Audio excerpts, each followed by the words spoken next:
Class 10th trigonometry chapter number 8 हम आज करने लगे हैं। इसकी इंट्रोडक्शन करने लगे हैं कि फॉर्मूले किस तरह से बने हुए हैं, इसके फॉर्मूले किस तरह से ड्राइव्ड हैं। तो ये मैंने बनाई हुई है राइट एंगल ट्राइंगल। इस बात का ध्यान रखना है कि हमारी जो ट्रिग्नोमेट्री है ये सारी की सारी राइट एंगल ट्राइंगल के ऊपर बेस्ड है। ठीक है, राइट एंगल ट्राइंगल में हमारे पास एक परपेंडिकुलर होता है, एक बेस होता है और एक हाइपोटेन्यूज होता है। परपेंडिकुलर होता है, बेस होता है और एक हाइपोटेन्यूज होता है। अब हाइपोटेन्यूज तो हमें पता है कि जो लॉन्गर साइड होती है ये हमेशा हाइपोटेन्यूज होती है, जो लॉन्ग वाली साइड होती है। अब प्रॉब्लम आती है कि किसको बेस लिया जाए और किसको परपेंडिकुलर लिया जाए। सिर्फ ये देखना आपने कि इस तरह से ये लाइन जो बेस है तो ऐसे नहीं होता है। हमें बेस का देखना पड़ता है। इस चैप्टर के लिए हमें बेस को देखना पड़ता है कि कौन सा होगा। तो इसका हमें पता चलेगा एंगल से। एंगल कौन सा है, मान लो एंगल थीटा दिया हुआ है आपका यहाँ पे, तो जहां पे एंगल थीटा बन रहा है, ठीक है, एंगल थीटा और 90 डिग्री जिस लाइन के ऊपर बन रहा होता है वो हमारा बेस होता है। और next one is perpendicular, then this is perpendicular. और अगर इसी डायग्राम में अगर एंगल की बात की जाए और एंगल की बात की जाए कि angle C, then angle C अगर लिया गया तो एंगल सी ये है और 90 डिग्री ये है, देन उस केस में बेस हमारा ये बन जाएगा और ये परपेंडिकुलर बन जाएगा। अगर एंगल ए की बात की जाएगी, एंगल ए, तो एंगल ए हमारा जो है यहाँ पे है, दैट मीन्स ये बेस होगा। मतलब जहां पे वो एंगल बन रहा है वो बेस होगा और दूसरे नेक्स्ट वाला हमारा जो होगा वो बन जाएगा परपेंडिकुलर। ठीक है, तो इस बात का हमने ध्यान रखना है। और इसमें स्पेशली जो हमारे पास ये एंगल है, ये बी एंगल 90 डिग्री लिया हुआ, मतलब एक राइट एंगल ट्राइंगल है and this is for base. Clear. अब ट्रिग्नोमेट्री के फॉर्मूलों को करने के लिए हमें सबसे पहले एक जो ट्रिक है वो उसको याद करना है। ट्रिक है आपकी, पंडित बद्री प्रसाद हर हर बोले सोना चांदी तोले। इसको आपने याद रखना है। पंडित, पंडित का हमने ले लिया पी, मैं साइड पे लिखती हूँ इसको यहाँ पे। पंडित का ले लिया हमने पी, पंडित, फिर क्या बोला मैंने, बद्री बी, प्रसाद पी, हर हर एच, एच बोले बी। इतना क्लियर है।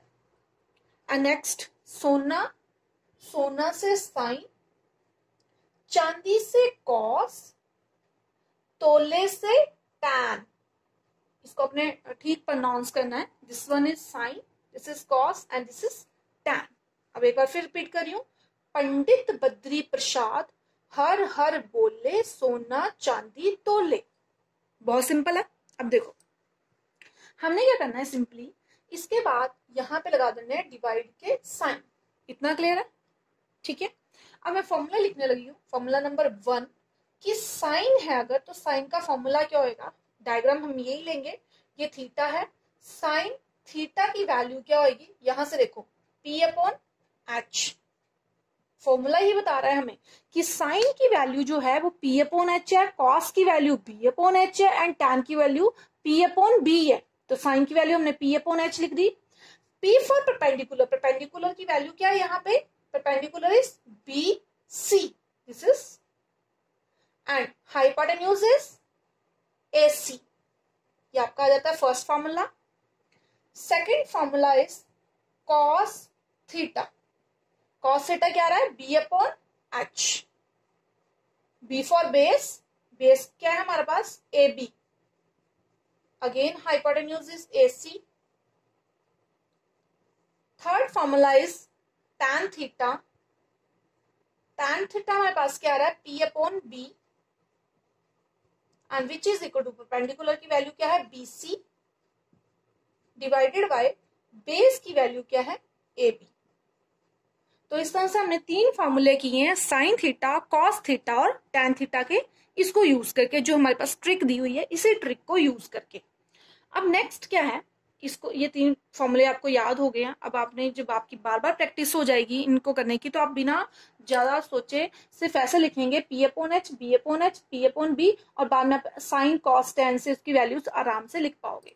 अब नेक्स्ट 3 फॉर्मूले इसके बेस पे और है। एक्चुअली जो साइन है इसका इनवर्स होता है कॉसिकेंट।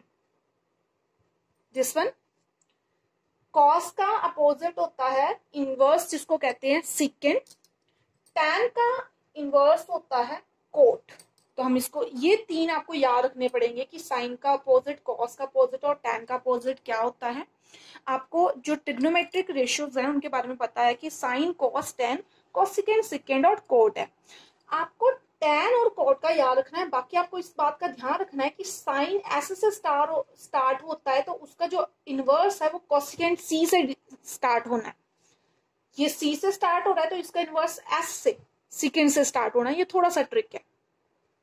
अच्छा, इससे हमारे ये फॉर्मूले बने थे। अब इससे ये फॉर्मूले बनेंगे लेकिन अपोजिट डायरेक्शन में। किस तरह से, देखो ध्यान से।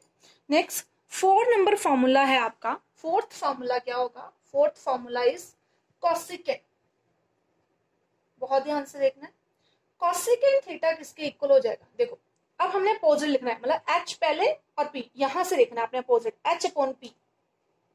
देखो क्लियर है? H upon P. इस तरह से फिफ्थ फॉर्मूले में सेकेंड थीटा क्या आ जाएगा आपका? H upon B, sorry H upon B. Clear? और इस तरह से सिक्स्थ फॉर्मूला जो आपका कॉट थीटा का है वो आ जाएगा बी अपॉन पी। क्लियर? इतना क्लियर है?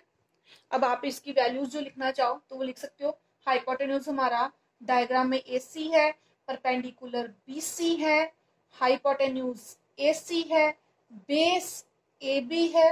अब डायग्राम देखी जाओ साथ में। परपेंडिकुलर AB है, सॉरी बेस AB है और परपेंडिकुलर आपका BC।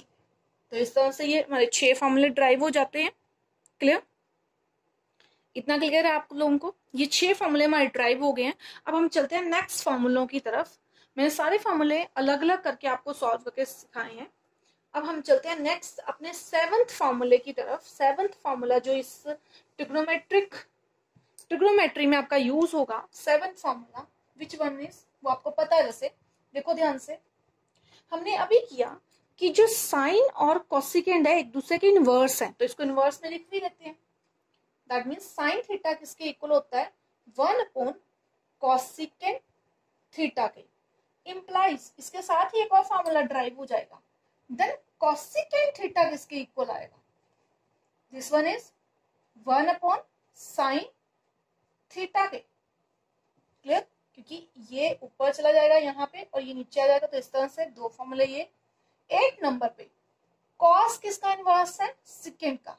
तो कॉस थीटा किसके इक्वल आ जाएगा? 1 अपॉन सेकेंड थीटा के, और फिर से ये इनवर्स हो जाएगा, तो सेकेंड थीटा किसके इक्वल आ जाएगा? Secant theta is equal to 1 upon cos theta. Next formula 9 number किसकी टर्न है? टैन की। टैन थीटा किसके इक्वल होता है? 1 अपॉन कॉट थीटा के। कॉस और कॉट में ध्यान रखना है, कॉट थीटा के। तो इंप्लाइज यहां से कॉट थीटा किसके इक्वल हो जाएगा? This one is 1 upon tan theta के। दैट मीन्स यहाँ पे कहने को मैंने ये 3 फॉर्मूले करवाए हैं, बट ये टोटल 6 फॉर्मूले हैं एक ही फॉर्मूले में। क्लियर? अगर आप इसको स्टेप बाय स्टेप अंडरस्टैंड करोगे तो आपको बहुत अच्छे ढंग से इसकी अंडरस्टैंडिंग हो जाएगी। तो ये 9 फॉर्मूले ये हो जाते हैं। अब इसके अलावा 2 फॉर्मूले और हैं जिनको जो आपको याद रखनी है। That one 10 and 11। टैन का और कॉट का फॉर्मूला है जो आपको याद रखना है in the form of sine and cos. ये फॉर्मूले बहुत ज्यादा इंपॉर्टेंट है ट्रिग्नोमेट्री के लिए। आपने याद रखना है कि टैन थीटा हमेशा साइन और कोस को डिवाइड करके आता है, मतलब sine theta divided by cos theta. ये हमारे पास टैन थीटा होता है, ये अलग से एक फॉर्मूला, ये आपने याद रखना है। और कॉट थीटा का एक फॉर्मूला होता है इसी का अपोजिट, मतलब आपने कॉस थीटा ऊपर रखना है और tan theta, sorry sine theta को अपने डिनोमिनेटर में रखना है। सेम है, सिर्फ ये साइन और कॉस को हमने इनवर्स किया है।